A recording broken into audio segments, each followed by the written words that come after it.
ఎన్నో కష్టాలు పడి ముఖ్యమంత్రిగా మళ్ళొకసారి చంద్రబాబు నాయుడు గారు ఆంధ్రప్రదేశ్ ముఖ్యమంత్రిగా కావడం మాకు అందరూ కూడా సంతోషమైన విషయం.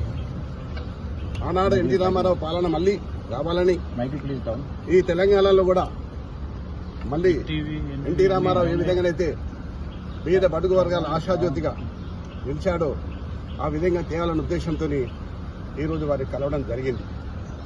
అంతేకాదు ఈరోజు హైదరాబాద్ నగరం ఇంత సుందర నగరంగా తీర్చిదిద్దామంటే ఆనాడు నన్ను మేయర్గా చేసిన చంద్రబాబు నాయుడు గారు ఆయన ముఖ్యమంత్రిగా ఉన్నప్పుడే హైదరాబాద్, సికింద్రాబాద్, హుస్సేన్ సాగర్తో పాటు ఈరోజు సైబరాబాద్ సిటీ తీసుకొచ్చింది కూడా చంద్రబాబు నాయుడు గారు. దానికి ఎవరు కాదనలేదు, సాక్ష్యం నేనే.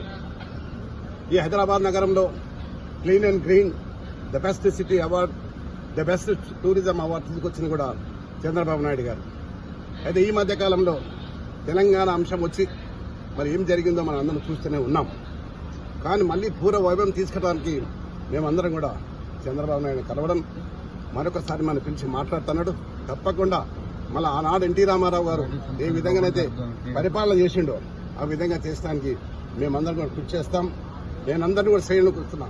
చాలా మంది తెలుగుదేశంకు ఎన్టీ రామారావు అభిమానులు ఉన్నారు. ఇంకా వారందరూ కూడా ఏకతాటికి తీసుకొచ్చి మళ్ళీ పూర్వ వైభవం తీసుకోవడానికి నేను ప్రయత్నం చేస్తాను. మీరు టీడీపీలోకి వెళ్తారా సార్? 100%.